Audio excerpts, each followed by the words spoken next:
Welcome to Centre Church. We hope you enjoy this message recorded live from our Burgess Hill campus.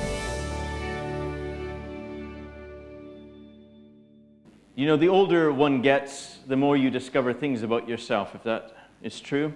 I've discovered that I don't enjoy losing games. We played a game last night as a family, and I lost. I've discovered, funny enough, I have it in my notes here, that when it's apparent that I'm going to lose, I start to lose interest in the game. And a few years ago, our family was introduced to this game. I don't know if anyone's played this game before. How many have played this game? I think it's of the enemy, this game. I played this game 3 times, and 3 times I hopelessly lost. 2 times consecutively to Caleb as we were camping and it was raining outside, and I just wanted Jesus to take me home. I don't know about you, but I can be quite competitive when I play a game, and I like to win. I don't care who it is I'm playing. I don't care if it's my own child. I will win. I'll try to win. I want to win. How many of you are like that? Come on, let's be honest. Let's be honest. I see Robin. Great. Okay. All right. So the rest of you are such compassionate, caring people, aren't you? You just want the other person to win. It's okay. Well, you know what? I'm not like that. I don't have that graciousness. As soon as we start playing a game, I want to win. And if I don't win, I've got a problem. For the next few weeks, next 3 weeks, we're going to be looking at a series titled In Such a Way. And you'll understand why I brought that analogy of playing games as we read this next passage, because we're called to a relationship with God. We're called to walk out a journey with Him, but we need to come into that with an intention, with a purpose, with a thought process. We don't just meander through life without any thought process of where God is leading us. And so here we have this passage in 1 Corinthians chapter 9, 24 to 27. And it says this: "Do you not know that in a race all the runners run, but only one gets the prize? Run," here it is, "in such a way to get a prize." Run to win. You're not just playing it for the fun of it. You're going to win the game, right? You're going to win the game. You're playing to win. You're not playing for the fun of it. Our Christian walk, you're running in such a way to get the prize. Everyone who competes in the games goes into strict training. They do it to get a crown that will not last, but we do it to get a crown that will last forever. Therefore, I do not run like someone running aimlessly. I do not fight like a boxer beating the air. No, I strike a blow to my body and make it my slave, so that after I preach to others, I myself will not be disqualified for the prize. Here we have this passage, and it says, run in such a way to get the prize. In such a way, meaning that there are key factors required to win the prize, right? Run in such a way. Live your Christian walk in such a way that you accomplish all that God calls us to. I want to just draw your attention to one thought process. We're not competing against one another in this race, okay? It's not a race against the person sitting beside you who can win the most people to Jesus or who can do whatever. The point is that God has a plan for your life. He has a race for your life that you are running. He's got a fight for you to fight. The point is that we are doing our best to get the prize in which He has called us to heaven for, right? He's got a prize awaiting for us as we do the good works He's called us to do, as we live out with intention. Now, over the next couple of weeks, this week and the next 2 weeks, we're going to be looking at this particular passage of Scripture. And I believe it's something that we as believers are called to. It's something that when we walk in a relationship with Him, we're called to live it with intention. So often, I think we come to faith and we give our lives to Him, and then we meander. Our Christian walk is just something that we're going through the motions, but there's not a sense of intention. You know, we've just maybe watched the Winter Olympics. Anyone actually watch the Winter Olympics? 2 people, 3 people, sort of. I think in this country, the Summer Olympics gets far more attention, doesn't it? In Canada, the Winter Olympics is our big sport, our big kind of entertainment that we watch, mostly because there's lots of snow and so we can actually do things in the winter. The thing is that all of those athletes, prior to showing up for the Olympics, would have went into strict training, right? They would have prepared for that moment. They didn't, by chance, end up in those competitions. They prepared years. Even now, those who are preparing for the Summer Olympics, they are preparing for the Summer Olympics. They're on a time schedule. They're working hard to qualify. They're working hard to be the best that they can be. You see, God calls us to be the best we can be in our relationship with Him. And again, it's just between us and Him. It's not, again, between us and anyone else, but it's this relationship we have with the Lord that we are doing and we are being all that He calls us to be, our very best. He's calling us to run in such a way to win. I want us to think about it. What does it look like to win in our relationship with God? Have you thought about it? Run your walk with God in such a way to win. Again, it's an attitude, isn't it? That you're putting your all into it. Now, today I'm going to look at 3 aspects of this. And the first one is, when you're going to run a race, we need to focus on the prize. In verse 26 it says, I do not run like a man running aimlessly. Our walk with God is not to be one that's aimless, where we're just living life, eating, drinking, and for tomorrow we might die, and we're just aimlessly going on through life. No, actually, we have a call, each one of us. When we give our lives to Jesus, there's a call in our lives. God says, look, I've called you, I've set you apart, you're on a mission. And so Paul said, look, I don't run my life aimlessly, but I have a purpose. Now, Hebrews 12:2 says, let us fix our eyes. I want us to say it together, fix our eyes. Fix our eyes. Okay, if you're going to fix your eyes, you're really looking with intention, correct? You're fixing your eyes, you're focused. What do we have in this passage? Fix our eyes on Jesus, the author and perfecter of our faith. This whole idea that when we're going to run the race that God calls us to, the starting point is understanding what are we running towards? What's the prize? We're focused upon who Jesus is. It's so easy to be distracted in this life by many things. Again, I think we can give our lives to Jesus and be so focused upon Him, but then the distractions come in and we start to run aimlessly. We get so preoccupied with the other concerns of this world, the things that seem so important at the time, but in hindsight, they mean nothing for eternal value. But we're called to fix our eyes upon Jesus. What does it mean? It means that we're pursuing Him as the prize. Can I just say, when Jesus is our number one pursuit, everything else will come into line. When we talk about running the race with perseverance, running the race to win, if our pursuit is Him and He is the first and foremost focus of our lives, we will be on track. Okay? We will be on track. This is the starting point of running the race. If you don't know where you're running or where you're headed, you are going the wrong direction. Correct?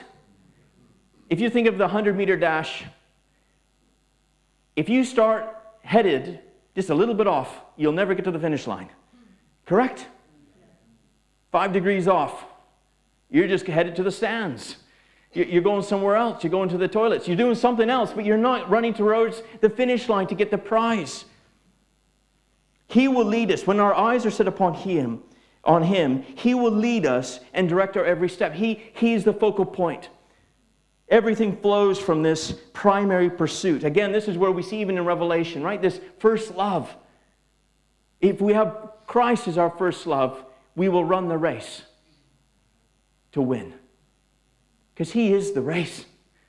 The relationship with Him ultimately is the race. It's digging in. It's going after Him. That's our one pursuit. Where's your focus right now? Right now. Where are you looking? When you wake up in the morning, what's the direction of travel? Is it first, Lord, I just want to know You more. God, I just want to be in your presence? Or is it all the cares of this world? Is it everything else that's peripheral to that? You see, God calls us to run in such a way to win. But that such a way starts with this connection with Him. Run in such a way. Now, again, if we're going to look at running in such a way, it starts with focus, but then it leads to the next thing, which is dependency upon Him. In John 15:5, we know this passage well, or many of us would. I am the vine, you are the branches. If a man remains in me and I in him, he will bear much fruit. But apart from me, you can do nothing. Can I just say, we need God to win. Correct? We need God to win. Our enthusiasm alone is not enough. Again, I think we can start off in the journey with God being so excited about what we're going to accomplish for Him. We might come to church on Sunday and be so pumped up on Monday morning, man, we're going to win the world for Jesus. But that only goes so far. In fact, it doesn't go very far at all. We need God. He is the one that is the source of life. Our strength, in fact, our true strength comes from a place of weakness, where we're in a place of dependency upon Him. In 2 Corinthians 12, 9-10, this is Paul writing again. But he said to me, my grace is sufficient for you, for my power is made perfect in weakness. I tell you, if we're going to run in such a way to win, we better know where power comes from. Correct? If you want to win the race, if you want to win it, or run in such a way to win, you better know where power comes from. And power does not come from intellect. Power does not come from enthusiasm. Power in God's kingdom comes from weakness. Understanding our dependency. My grace is sufficient for you, for my power is made perfect in weakness. Therefore, I will boast all the more gladly about my weaknesses, so that Christ's power may rest on me. That is why, for Christ's sake, I delight in weaknesses, in insults, in hardships, in persecution, in difficulties. For when I'm weak, then I'm strong. That is running in such a way to win. Is Paul winning right now in that? Yeah, because he's understood the secret of the kingdom, the secret of winning. If you want to know the secret to win the race that you're running right now, understand your weakness and your dependency upon Him. That is where your strength will come. Our problem is that we think we can do it in our own strength, don't we? I've learned this the hard way in my own life.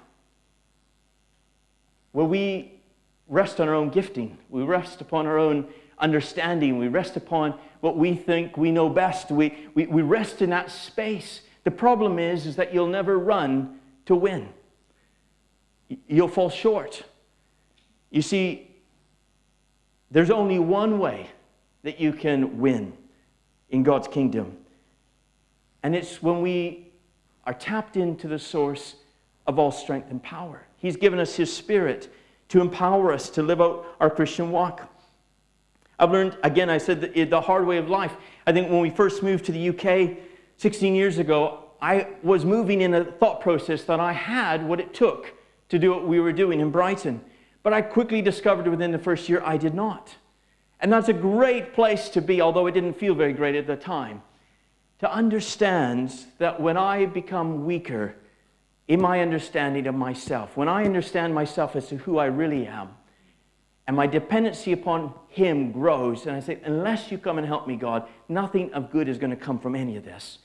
In that space is where God now is able to do His best through us. You can't do it. Do you know the race that God's called you to run, you can't complete on your own? Do you know that? In fact, He's never called you to something He can't. He's given us His Spirit as the great counselor, as the great helper, as the one who's able to come from within, give us the strength to go through, and give us the power to succeed in all that we're called to. But apart from all of that, we can do nothing. We've just read that a moment ago. Apart from Him, we can do nothing. I want us to say that word, nothing. Nothing. Can I say, without Christ, you're losers? I want us to say it together. I want to say what we're going to say. Apart from Christ, I'm a loser. Apart from Christ, I'm a loser. Let's just say it one more time. Apart from Christ, I'm a loser. But with Christ, I'm an overcomer. But with Christ, I'm an overcomer. Why? Because Christ is the key ingredient. When I'm weak in myself, then I'm strong. That's where I'm going to find the success. That's where I'm going to win the race that God's called me to. Not in my strength. You will never win the race in your own strength. You'll never do it. You'll fall flat on your face, discouraged, isolated, wanting to give up. But when you come to that place of saying, God, I can't do this. I can't run this. I'm to the end of me. I need your help. That's like plugging your life into the socket of power. And suddenly, God comes and He gives us the grace to be sufficient for us to win. His grace is sufficient for us. It is not up to you, but it's up to us to understand it's not up to us. Can I just say, there's been some, over the years I've been here, there's been times I've been so amazed that I'll share a message and people say, oh, that was such a great message. And if you only knew the week and the challenges I faced up to the point I shared the message, I came to the stage thinking, God, if anything good can come from this, I need your help. And in those weeks in particular, they've been very difficult for me for various reasons. I think God's anointing in His presence comes in a greater way because I've leaned more into Him. And again, the further I walk with Him, the more that is a challenge because it goes against what we like. Even today, I would want to lean in my own strength because that's my default mechanism. It's not natural for me to lean into my weakness. It's natural for me to lean into my strengths, my gifting, the place that I would feel confident.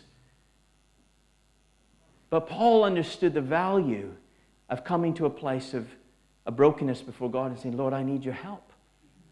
In the difficulty, in the challenges, in the hardship, in the persecution, in the insults, in the weakness. He said, I'll delight in those things because I understand in those times I'm strong. I'm winning in those moments. I'm winning. You see, from the world's perspective, or even from our own intellect perspective, we can feel in those moments like we're losing. But that's the time we're gaining ground. Okay? In the human nature, we can feel in times of weakness like we are losing the battle. But in the spiritual realm, that is when we're taking the prize. That's when we're gaining momentum in our walk with Him, in fulfilling God's plan and His purpose. It's in that space where it feels contrary to what you maybe particularly like or enjoy or feel comfortable. That's the space where it's in such a way to win. Where you're digging down deep in the Spirit and we're finding strength in Him. Do you know what? Strength in God's grace isn't necessarily living in that feeling of utopia on top of the mountain. Sometimes in the difficult darkness of challenges, it doesn't feel very victorious, but it is victorious. Because what God is doing through your life at that time is greater than what you see or can imagine. You see, you don't know what God is doing through you to impact the world around you, to the people closest to you, your sphere of influence. You don't know what's happening as people are watching your lives. But God sees it. He knows what you need. And a call for us is to be dependent upon Him. Run in such a way to win. How do you do that? You got to be dependent upon the power source. And without that, you're going to lose the race. Even Paul understood that. Now, we need to have a focus upon Jesus. We need a dependency upon Him. But third is the support of others. In Hebrews 10, 24-25 says, let us consider how we may spur one another on toward love and good deeds. Do not give up meeting together, some are in the habit of doing, but encourage one another, and all the more as you see the day approaching. Spur one another on. Encourage one another. I tell you what, there's not one athlete that's competing in the Olympics that doesn't have a trainer, doesn't have people around them supporting them in their journey. Do you know what? God has called us to relationship with one another, to encourage, to spur one another onward. Why? We need that connection to the rest of the body. Again, it's something that I've learned to value over the relationship. We need the support of others to win. If you're running your race alone, you will lose the race. I mean, we saw this with Elijah, didn't we? What we shared on. If we're going to be isolated, if we're going to be disconnected with the rest of the community, we will lose the race that God has marked out for us. We won't win the prize. We're not running in such a way to win. Why? Because we need to be spurred on for one another. What is encouragement? Is courage being imparted into our lives? Encouragement is the impartation of courage. And so we're to encourage. Consider how you can encourage one another. Spur one another on. Push one another forward. Why? So that we would run our very best race. Thinking of what Hugh and Jenny just shared a moment ago. That's community. Praying for one another. Spurring one another on. Words of encouragement. Come on, you can keep going. We're going to pray for you. That's encouragement to keep going. The people beside you will help you. They will support you. It's the challengement that we can, we can be challenged by one another. We can be speaking words of encouragement. We can be setting the example. Again, I think in a race, one of the most difficult places, you think of a long distance race. The person at the front has the biggest challenge, don't they? Because they don't know the pace. They're setting the pace, but they don't have anyone they're following. You see, Paul said, look, follow me as I follow Christ. Like I'm setting a pace. I'm setting an example. And so that inspires the people behind him to see, okay, I can run at that level. I can learn some techniques, some ways to go forward. Because Paul was setting an example, and he was encouraging those who were following him, set an example. There's people around us that can spur us onward by just their example. Even reading books of individuals who've gone before us. I tell you what, they can set an example of what it looks like to follow Jesus. They inspire us. Inspiration is a powerful thing when it comes to our walk with God, especially what other people have gone through. I've learned the value, again, of Christian friends. There are times we just need to talk to someone else, don't we? It's not good to be isolated. We have no one to talk to, no one to share what we're going through. Mentors, people in the church that are part of a family relationship. God never intended us to run this race alone. Can I just say that isolation or going it alone will always lead to a place of discouragement. It'll always lead us to a place of discouragement, disillusionment, where we feel, I can't go on. Why? Because we need one another. We were created for a relationship with God and for a relationship with the people in His family. Want to run to win? Find some great training partners. You want to run a race to win it? Don't do it alone. Find someone that you can train with. Who's your spiritual training partner? Someone who challenges you in your walk with God, with where you're going, the things that you feel God's spoken to you. Who's pushing you on or saying, yeah, you can do that. Take that step of faith. I'm praying for you. I'm standing with you. Keep going. You see, we need those people around us that will draw the best out of our lives in our relationship with Him. Run in such a way, not half-hearted, not aimlessly. You have one shot at your life, correct? One opportunity to live what God has called you to live.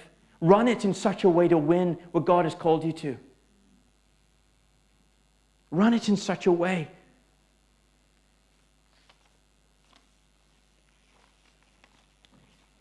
How are you running your race today? Where are you at? Have you lost the field? Are you a bit off track? Are you running aimlessly?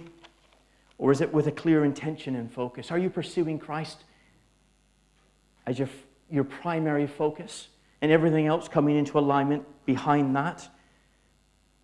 Are you running in your own strength, or have you found the source of life and power in His Spirit? Are you running it alone, or do you have running mates around you that are spurring you on in your walk with Him?